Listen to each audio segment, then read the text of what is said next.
વિદ્યાર્થી મિત્રો, નમો નમઃ.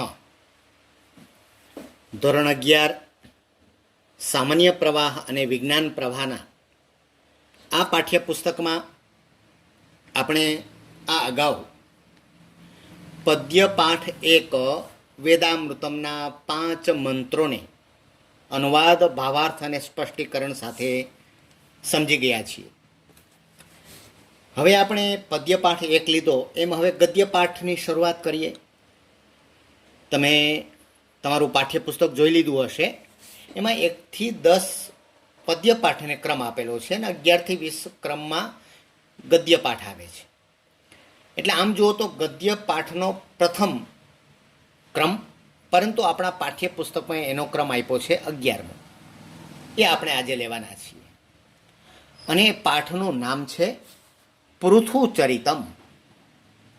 આખું રૂપકાત્મક અહીંયા એક કથા આપવામાં આવી છે. ખૂબ મજા આવશે તમને. અહીંયા સ્ક્રીન ઉપર આ પાઠની પૂર્વભૂમિકા પ્રસ્તાવના રૂપે તમે જોઈ શકો છો. એ મુજબ હું આપને વાત કરું તો વૈદિક સાહિત્યની જેમ પુરાણ સાહિત્ય પણ પુરાતન અને પુનિત ગણાય છે. તેથી તો પુરાણને 5મો વેદ માનવામાં આવે છે. પંચમો વેદ. પુરાણ સાહિત્ય કોઈ એક કાળની કે એક વ્યક્તિની રચના નથી, પરંતુ સમયના વિશાળ પટ ઉપર અનેક ઋષિકુળો દ્વારા જ એનું સર્જન થતું આવ્યું છે. ભગવાન વ્યાસે મહાભારત ઉપરાંત 18 પુરાણોની રચના કરી છે એવું માનવામાં આવે છે.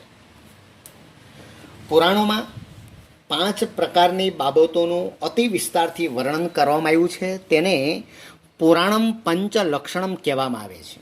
એટલે કે પુરાણના 5 લક્ષણો છે. ક્યાં છે? એક છે સર્ગ, એટલે કે સૃષ્ટિના સર્જન વિશે એમાં વાત કરવામાં આવી છે. બીજું છે પ્રતિસર્ગ, એટલે સૃષ્ટિનો વિસ્તાર, વિકાસ, વિનાશ અને ફરીવાર ઉત્પત્તિ. ત્રીજું છે વંશ, એટલે કે રાજાઓની વંશાવલી છે. ચોથું મન્વંતર, એટલે જુદા જુદા મનુઓનો સમય અને તે વખતની ઘટનાઓ. અને 5મું છે વંશાનુચરિત, એટલે કે સૂર્યવંશ અને ચંદ્રવંશમાં થયેલા રાજાઓના ચરિત્રો છે. આ 5 લક્ષણો ઘણીવાર પ્રશ્ન તરીકે પણ પૂછાય છે કે પુરાણના 5 લક્ષણો જણાવો, તો તમારે એનો જવાબ આટલો જ લખવાનો છે. માત્ર નામ જ લખવાના રહેશે કે સર્ગ, પ્રતિસર્ગ, વંશ, મન્વંતર અને વંશાનુચરિત. મિત્રો, પુરાણોની કુલ સંખ્યા 18 છે, પરંતુ આ જે આપણો પાઠ છે તે મત્સ્ય પુરાણમાંથી લેવામાં આવ્યો છે, સંપાદિત કરવામાં આવ્યો છે. પુરાણોમાં આમ જુઓ તો ભૂમિનું દોહન કરીને અન્નની પ્રાપ્તિનો સર્વપ્રથમ ઉપ કરનાર રાજા તરીકે પૃથુનો નિર્દેશ છે. ભૂમિનું દોહન એટલે શું? કૃષિકર્મ. અને કૃષિકર્મના પુરસ્કર્તા તરીકે પુરાણોએ જે રીતે પૃથુચરિતનું વર્ણન કર્યું છે તેનો મર્મ સમજવા જેવો છે, જાણવા જેવો છે. અહીં ભૂમિને ગાયના સ્વરૂપે, બરાબર યાદ રાખજો, અહીં ભૂમિને ગાયના સ્વરૂપે અને જે ભૂમિ છે એને દોહનાર રૂપે વર્ણવવામાં આવ્યા છે. કોને? પૃથુને. આ દોહન ક્રિયાની પાછળ રહેલો આશય હેતુ અહીં દર્શાવેલ પાઠના કેન્દ્ર સ્થાને છે. આપણે હવે પૃથુચરિતમની પૂર્વ ભૂમિકા એ જોઈ, અને પૂર્વ ભૂમિકા જોયા પછી હવે આપણે અનુવાદ કરવો છે. તમને સ્ક્રીન ઉપર સંસ્કૃતની એ પાઠ્યપુસ્તકની જે ઇમેજ છે એ તમને બરાબર દેખાતી હશે, અને એમાં બરાબર તમે ધ્યાન રાખજો. પહેલો શબ્દ અહીંયા, હા મિત્રો, મને યાદ આવે છે, એક વાત તમને કહી દઉં. મેં અગાઉ સૂચના આપી હતી એ મુજબ જો તમે આ પાઠના શબ્દાર્થ વાંચ્યા ન હોય તો મહેરબાની કરીને આ વિડીયોને થોડી વાર માટે અટકાવી દો અને 10 મિનિટ તમે ફાળવો કે એના પહેલાં અમે શબ્દાર્થ વાંચી લઈએ. જો શબ્દાર્થ વાંચીને તમે મારી સાથે જોડાશો તો તમને ખૂબ મજા આવશે. તમે સરળતાથી ને સહજતાથી આ પાઠનો અનુવાદ તમે સમજી શકશો. આપણા પાઠ્યપુસ્તકના પાછળના ભાગમાં, એટલે કે જે તે પાઠના સ્વાધ્યાય સ્વરૂપે શબ્દાર્થ આપેલા જ છે, એ તમે જોઈ લેજો. પહેલો વહેલો શબ્દ છે સ્વયંભુવસ્ય મનોહો વંશે અંગ નામક રાજા અભવત. જો પહેલો શબ્દ છે સ્વયંભુવસ્ય મનોહો. હવે આ જે પહેલો શબ્દ છે એને વિવરણાત્મક નોંધમાં પૂછાય છે મિત્રો, કે સ્વયંભુવસ્ય મનુહુ એટલું પૂછાય તો તમારે શું લખવાનું, એ કોણ હતા તમને ખબર તો પડવી જોઈએ ને.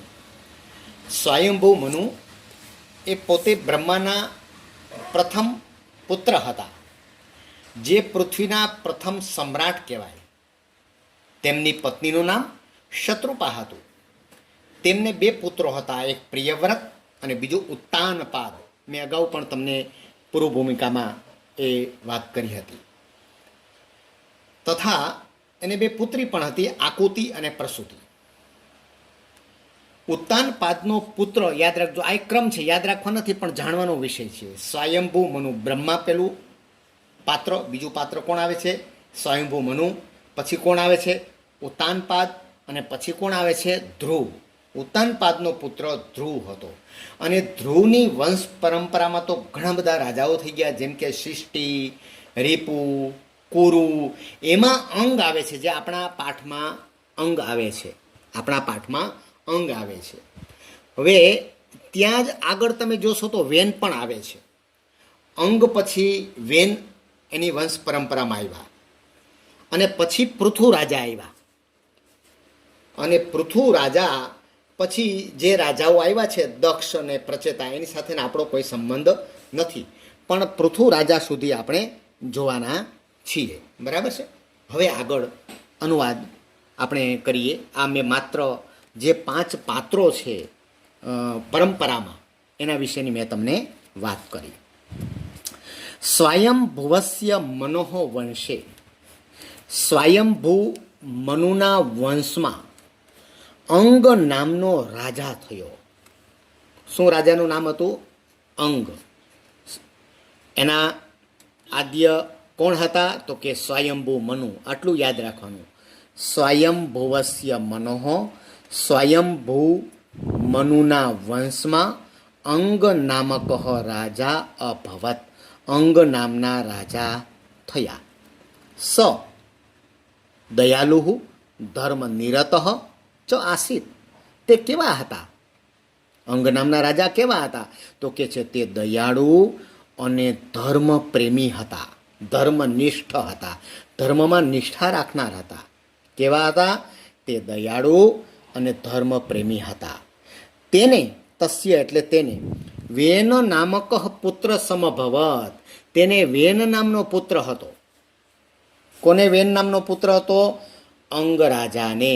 અંગરાજાને એક વેન નામક, વેન નામનો પુત્ર થયો. હવે એ કેવો હતો જુઓ. આપણે અંગ નામના રાજા વિશે કાઢી નાખીએ કે અંગ નામના રાજા એ દયાળુ અને ધર્મપ્રેમી હતા. તો હવે એનો પુત્ર વેન કેવો હોય? આપણે એવું માનીએ કે ભાઈ જેવા પિતા તેવા પુત્ર હોય, તો એવું નથી. જો સ, બીજી લીટીમાં સ ક્રૂર અધર્મ નિરત ચ આસીત. તે ક્રૂર અને અધર્મ પ્રેમી હતો. જોયું? અધર્મમાં રચ્યો પચ્યો રહેતો હતો, એકદમ ક્રૂર ભયંકર હતો. તેણે યજ્ઞ દાન આદિની સત્કર્માણી નિષિદ્ધાની. નિષિદ્ધાની એટલે નિષેધ કર્યો હતો કે કોઈએ આવા કર્મો કરવાના નથી. કેવા કર્મો? સત્કર્માણી, સારા કર્મો. કેવા? જેમ કે યજ્ઞ, દાન આદિ વગેરે સત્કર્મોનો નિષેધ કર્યો. જોયો? સારા રાજા હોય તો એ સત્કર્મો કરવા માટે પ્રોત્સાહન આપે, અને આ તો અટકાવે. ફરીથી, તેણે યજ્ઞ, દાન વગેરે સત્કર્મોનો નિષેધ કર્યો હતો. દુર્જનાહ સત્કારિતાહ સજ્જનાહ ચ દુષ્કારિતાહ. દુર્જનોનો સત્કાર કર્યો હતો અને સજ્જનોનો એ અપમાનિત કર્યા હતા. સજ્જનોને, દુર્જનોને સત્કાર્યા હતા અને સજ્જનોને અપમાનિત કર્યા હતા. જોયું? ઉલટું સાવ. દુર્જનોનો સત્કાર ક્યાંથી કરવાનો આવે? પણ આ કરે, કારણ કે તો દુષ્કર્મી પોતે જ હતો, પોતે જ ક્રૂર હતો. ફલતઃ, પરિણામે, ચ ચૌર ચૌરાદીનામ પ્રવૃત્તિ સર્વત્ર પ્રવર્તિતા. ચૌર આદિના પ્રવૃત્તિ, ચોર વગેરેની પ્રવૃત્તિ, ચોરી વગેરેની પ્રવૃત્તિ બધે જ ફેલાઈ ગઈ. જ્યાં ત્યાં ચોરી, લૂંટફાટ, મારામારી આ બધું શરૂ થઈ ગયું. કારણ કે અધર્મને આશ્રય આપનારો આ રાજા હતો. એટલે શું કહ્યું? ફલતઃ પરિણામે ચોર વગેરેની પ્રવૃત્તિ બધે જ ફેલાઈ ગઈ. સજ્જનાનામ ધનમ ધાન્યમ ચ દુર્જને પરિહતમ. સજ્જનોના ધન અને ધાન્ય દુર્જનોએ હરી લીધા. સારા માણસો પાસે જે વસ્તુ હતી ખાવા પીવાની, ધન સંપત્તિ, એ દુર્જનો યેન કેન પ્રકારે એની પાસેથી હડપ કરવા લાગ્યા. સજ્જનોના ધન અને ધાન્ય દુર્જનોએ હરી લીધા. યજ્ઞ કર્મા ભાવે દુર્ભિક્ષ પ્રાવર્તત.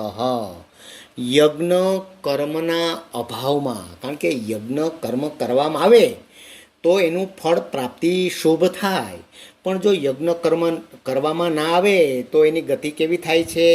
તો કે અશુભ થાય છે. એવું જ થયું. શું થયું? દુર્ભિક્ષ પ્રાવર્તત. દુષ્કાળ આવી પડ્યો. જોયું? યજ્ઞ કર્મના અભાવે દુષ્કાળ આવી પડ્યો. મિત્રો, આવો પૂછાય કોઈ વિવરણાત્મક નોંધ તમને દુર્ભિક્ષ, તો એનો અર્થ તમારે શું લખવાનો? દુષ્કાળ. જેને આપણે શું કહીએ છીએ? અનાવૃષ્ટિ પણ કહીએ છીએ. વરસાદ ન થાય તો અનાજ ન પાકે, અનાજ પાકે નહીં તો ભિક્ષાય ન મળે. દુર્ભિક્ષ એટલે કે ભિક્ષા માગવી પણ મુશ્કેલ પડે. કોણ કોને આપે?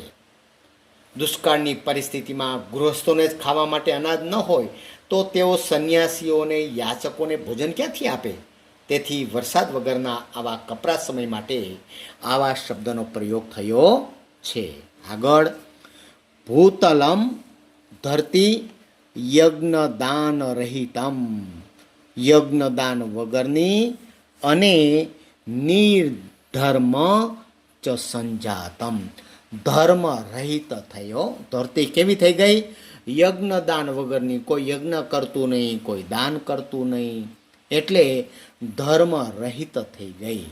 આપણો આ પરિચ્છદનો અનુવાદ પૂરો થયો, પરંતુ આપણે હજુ એક વખત અનુવાદ આનો કરવાનો છે. જુઓ, પહેલેથી જ તમે બરાબર સાંભળો.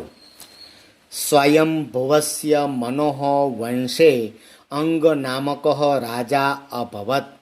સ્વયંભૂ મનુના વંશમાં અંગ નામનો રાજા થયો.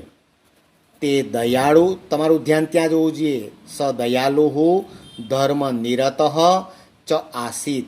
તે દયાળુ અને ધર્મ પ્રેમી હતો. તસ્ય વેન નામક પુત્ર સમભવત. તેને વેન નામનો પુત્ર થયો. સ ક્રૂર અધર્મ નિરત ચ આસીત.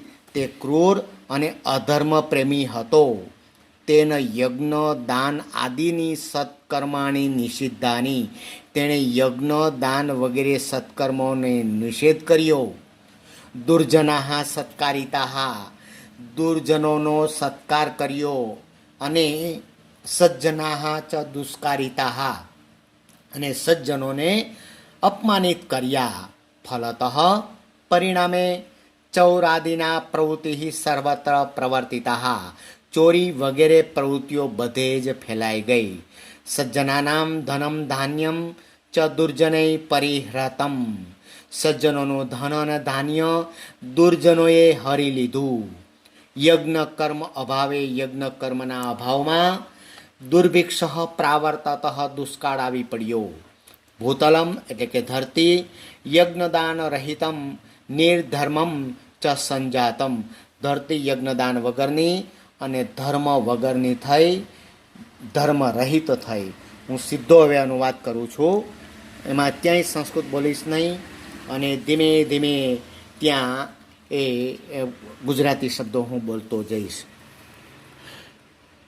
સ્વયંભૂ મનુના વંશમાં અંગ નામનો રાજા થયો. તે દયાળુ અને ધર્મપ્રેમી હતો. તેને વેન નામનો પુત્ર થયો. તે ક્રૂર અને અધર્મ પ્રેમી હતો. તેને યજ્ઞદાન વગેરે સત્કર્મનો નિષેધ કર્યો. દુર્જનોને સત્કાર્યા અને સજ્જનોનું અપમાન કર્યું.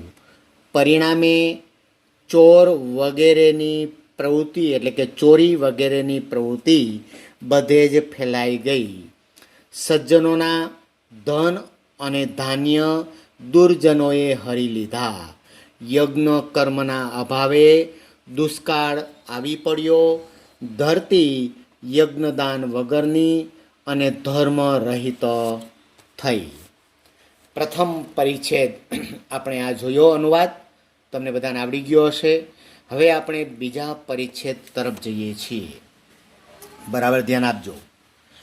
અસ્યામ દૂરવસ્થાયામ પ્રજા રક્ષણાર્થમ ઋષયઃ પ્રવૃત્તાઃ. આ વિષમ પરિસ્થિતિમાં, દૂરવસ્થાયામ શબ્દ નવો છે. વિષમ પરિસ્થિતિમાં પ્રજાના રક્ષણ માટે ઋષિઓ પ્રવૃત્ત થયા. શું? વિષમ પરિસ્થિતિ આવી ગઈ એટલે ઋષિઓ હવે પ્રવૃત્ત થયા. એને એમ થયું કે હવે મારે કંઈક કરવું પડશે. પ્રજાનું રક્ષણ કરવું એ સૌ પ્રથમ કોની ફરજ બની રહે છે મિત્રો? રાજાની.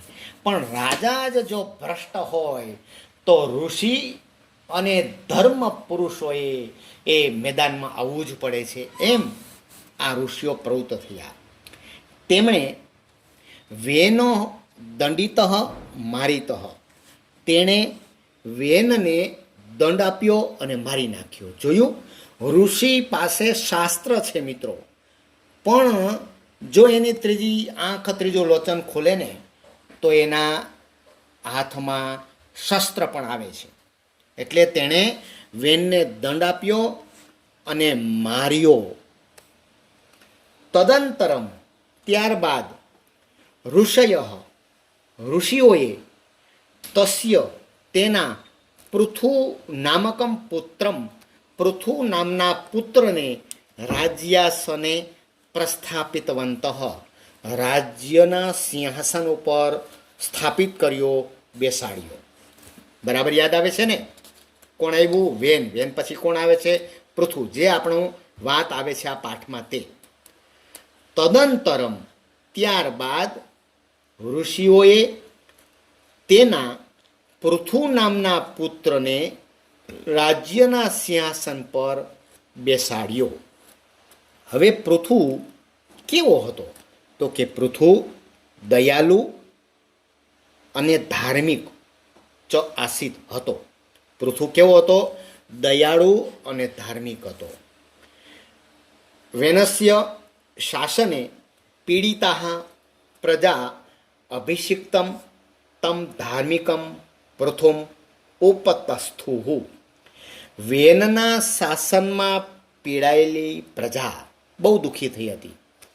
વેનના શાસનમાં પીડાયેલી પ્રજા, દુઃખી થયેલી પ્રજા અભિષિક્તમ અભિષેક પામેલા તમ ધાર્મિકમ પૃથુમ તે ધાર્મિક પૃથુ ઉપતસ્તુ પૃથુ પાસે ગયા. આ બધા કોની પાસે ગયા? પૃથુ પાસે ગયા. પ્રજા પણ પૃથુ પાસે ગઈ. ફરીથી લીટી. વેનના શાસનથી પીડિત થયેલી પ્રજા અભિષેક પામેલા તે ધાર્મિક એટલે કે ધર્મ પ્રેમી પૃથુ પાસે પહોંચ્યા. ક્ષુધાર્તાયાઃ પ્રજાયાઃ પરિપાલનાય ધાન્યમ અપેક્ષિતમ આસિત. જો અહીંયા સંધિ હું છૂટી પાડું છું. ધાન્યમ પહેલો શબ્દ છે, ધાન્યમ પછી શું છે? અપેક્ષિતમ પછી છે આસિત. એટલે કે ધાન્ય જરૂરી હતું. ધાન્ય એટલે અનાજ, અપેક્ષિતમ એટલે અપેક્ષા એટલે જરૂરી, અને આસિત એટલે હતું. શેના માટે ધાન્ય જરૂરી હતું? તો કે પ્રજાયા પરિપાલનયા, પ્રજાના પરિપાલન માટે, પ્રજાના પાલન માટે, પ્રજાના પોષણ માટે. હવે પ્રજા કેવી હતી? તો કે ક્ષુધાર્તાયા, ભૂખથી પીડાયેલીઓ પ્રજા હતી બિચારી. કશું જ ખાવા મળ્યું ન હતું. હવે હું અનુવાદ કરું છું, જો એ આખી લીટીનો. ભૂખથી પીડાયેલી પ્રજાના પાલન માટે, પોષણ માટે ધાન્ય જરૂરી હતું. ભૂતલમ યજ્ઞદાન રહિતમ નિર્ધર્મમ ચ આસિત. આ ધરતી કેવી થઈ હતી? તો કે યજ્ઞદાન વગરની અને ધર્મ રહિત, નિર્ધર્મમ એટલે ધર્મ રહિત હતી. ધરતી પાસે તો કાંઈ હતું નહીં, તો અનાજ ક્યાંથી મળે આપણને?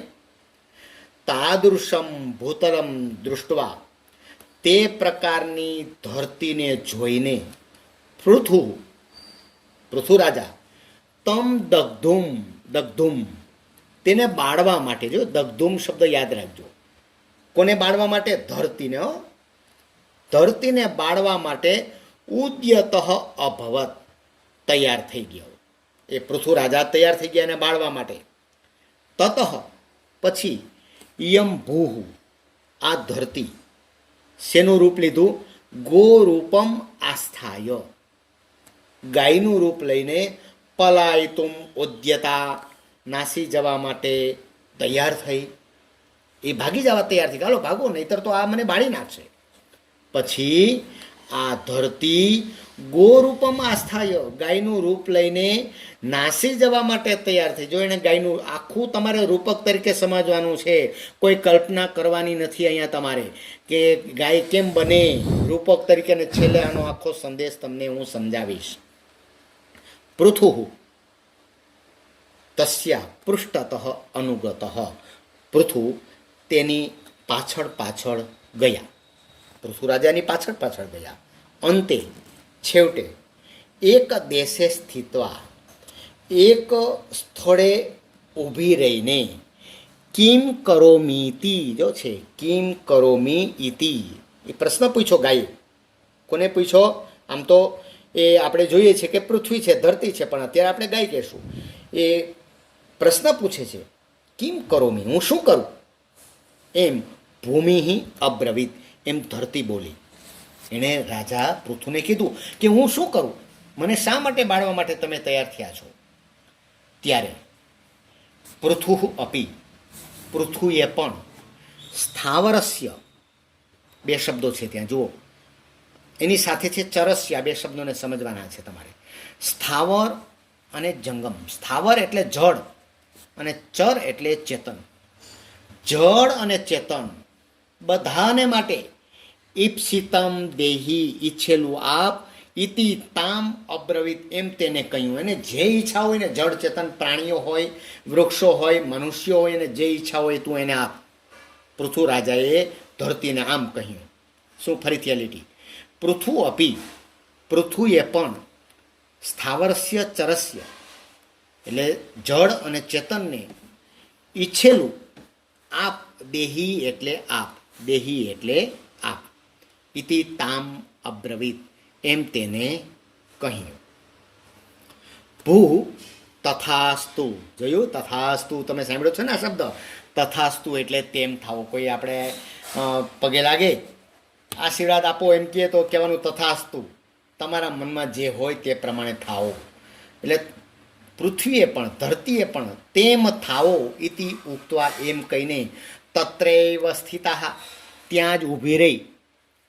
તામ ગોરૂપામ સ્થિતામ, ત્યાં ગાયનું રૂપ લઈને ઊભેલી ધરતીને પૃથુ દુદોહ, પૃથ્વીએ દોઈ. જોયું? પૃથ્વીએ જેમ કોઈ વ્યક્તિ છે, ગોપાલ છે, એ ગાયને દોવે છે, ખેડૂત ગાયને દોવે છે, એમ પૃથ્વીએ આ ધરતીને દોઈ. તામ ગોરૂપામ સ્થિતામ, ગાયના રૂપે ઊભેલી, સ્થિતા એટલે ઊભેલી, તામ ભૂમિમ, તે ધરતીને પૃથ્વીએ દોઈ. અસ્મિન દોહન કર્મણી, આ દોહન કાર્યમાં. હવે જ્યારે દોવે એટલે આપણને શું મળે છે? દૂધ. અહીંયા શું મળ્યું? તો કે અન્ન રૂપમ, અનાજ રૂપી, પ્રભુતમ દુગ્ધમ પ્રાપ્તમ, પુષ્કળ દૂધ પ્રાપ્ત થયું. દૂધ પણ કેવું? અનાજ રૂપી દૂધ પ્રાપ્ત થયું. તેનાથી અન્નેનો, તે અનાજથી પૃથુએ પ્રજાનું સંરક્ષિતા અનુરંજિતા, અનુરંજિતા એટલે પ્રસન્ન કર્યા. એને રાજીના રેડ કરી દે, એનું રક્ષણ પણ કર્યું અને એને પ્રસન્ન પણ કર્યા. હવે આપણે બીજો પરિચ્છેદ ફરી એકવાર અનુવાદ કરીએ છીએ. બરાબર ધ્યાન આપજો. આ દુરવસ્થાયા પ્રજારક્ષણાર્થમ, આ વિષમ પરિસ્થિતિમાં પ્રજાના રક્ષણ માટે ઋષિઓ પ્રવૃત્ત થયા. તે વેનો દંડિત મારિત, તેમણે વેનને દંડ કર્યો અને મારી નાખ્યો. તદંતરમ ઋષય, ત્યારબાદ ઋષિઓ તસ્ય તેના પૃથુ નામકમ પુત્રમ, પૃથુ નામના પુત્રને રાજ્યના આસન પર પ્રસ્થાપિતવંત, બેસાડ્યો. પૃથુ દયાળુ અને ધાર્મિક હતો.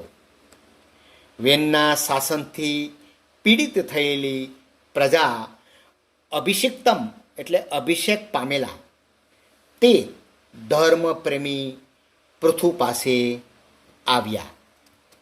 ક્ષુધાર્તાયા એટલે ભૂખથી પીડાયેલ, પ્રજાના રક્ષણ માટે, પ્રજાયા પરિપાલનાયા, પ્રજાના રક્ષણ માટે શું જરૂરી હતું? ધાન્યમ અપેક્ષિતમ આસિત, અનાજ જરૂરી હતું, પરંતુ બન્યું છે શું? ભૂતલમ ધરતી યજ્ઞ દાન વગરની અને નિર્ધર્મમ આસિત, ધર્મ વગરની હતી. તે પ્રકારની ધરતીને જોઈને પૃથુ તેને બાળવા માટે ઉદ્યત અભવત, તૈયાર થયા. તત પછી યમ ભૂ, આ ધરતી ગોરૂપમ આસ્થાય, ગાયનું રૂપ લઈને પલાયતુમ ઉદ્યતા, નાસી જવા માટે તૈયાર થઈ. પૃથુ તેની પાછળ પાછળ ગયો. અંતે એક દેશે એક સ્થળે ઊભી રહીને કિમ કરોમી ઇતિ, હું શું કરું એમ ધરતીએ કહ્યું. પૃથ્વીએ પણ સ્થાવરસ્ય ચરસ્ય, જળ અને ચેતનને ઈપ્સિતમ દેહી, ઈચ્છેલું આપ એમ તેને કહ્યું. ધરતીએ તેમ થાવો તથાસ્તુ, તેમ થાવો એમ કહીને ત્યાં જ ઊભી રહી. ત્યાં ગોરૂપામ સ્થિતામ, ગાયના રૂપમાં ઊભેલી, તામ ભૂમિ, તે ધરતીને પૃથ્વીએ દોહી. અસ્મિન દોહન કર્મણી, આ દોહન કર્મમાં અનાજ રૂપી પુષ્કળ દૂધ પ્રાપ્ત થયું. તેનાથી એટલે તે અનાજથી પૃથુને પ્રજાનું સંરક્ષણ કર્યું અને પ્રસન્ન કર્યા. ચાલો એક વખત બહુ જ ઝડપથી સીધો જ અનુવાદ હું કરું છું, તમે તમારા સ્ક્રીન ઉપર બરાબર જોજો. આ વિષમ સ્થિતિમાં પ્રજાના રક્ષણ માટે ઋષિઓ પ્રવૃત્ત થયા. તેઓએ વેનને દંડ આપ્યો અને મારી નાખ્યો. ત્યારબાદ ઋષિઓ તેના પૃથુ નામના પુત્રને રાજ્યના સિંહાસન પર બેસાડ્યો. પૃથુ દયાળુ અને ધાર્મિક હતો. વેનના શાસનમાં પીડિત થયેલી પ્રજા અભિષેક પામેલા તે ધર્મપ્રેમી પૃથુ પાસે આવ્યા. ભૂખથી પીડાયેલ પ્રજાના રક્ષણ માટે અનાજ જરૂરી હતું. ધરતી યજ્ઞદાન વગરની અને ધર્મ વગરની હતી. તે પ્રકારની ધરતીને જોઈને પૃથુ તેને બાળવા માટે તૈયાર થયા. પછી આ ધરતી ગાયનું રૂપ લઈને નાસી જવા માટે તૈયાર થઈ. પૃથુ તેની પાછળ પાછળ ગયા. છેવટે એક સ્થળે ઊભી રહીને હું શું કરું એમ ધરતીએ કહ્યું. પૃથ્વીએ પણ જળ અને ચેતનને ઈચ્છેલું આપ એમ તેને કહ્યું. ધરતીએ તેમ થાવો એમ કહીને ત્યાં જ ઊભી રહી. તે ગાયનું રૂપમાં ઊભેલી તે ધરતીને પૃથ્વીએ દોહી. આ દોહન કર્મમાં અનાજરૂપી પુષ્કળ દૂધ પ્રાપ્ત થયું. તે અનાજથી પૃથ્વીએ પ્રજાનું રક્ષણ કર્યું અને પ્રસન્ન કર્યા. મિત્રો, અહીંયા પૃથુ ચરિતનો એક ખંડ આપણે પૂર્ણ કરીએ છીએ. બાકીનો જે ખંડ છે એને આપણે પૃથુચરિતમ ખંડ 2 એટલે કે ભાગ 2 વિડીયો ભાગ 2માં આપણે સમજશું. ત્યાં સુધી આપ સૌને નમસ્કાર.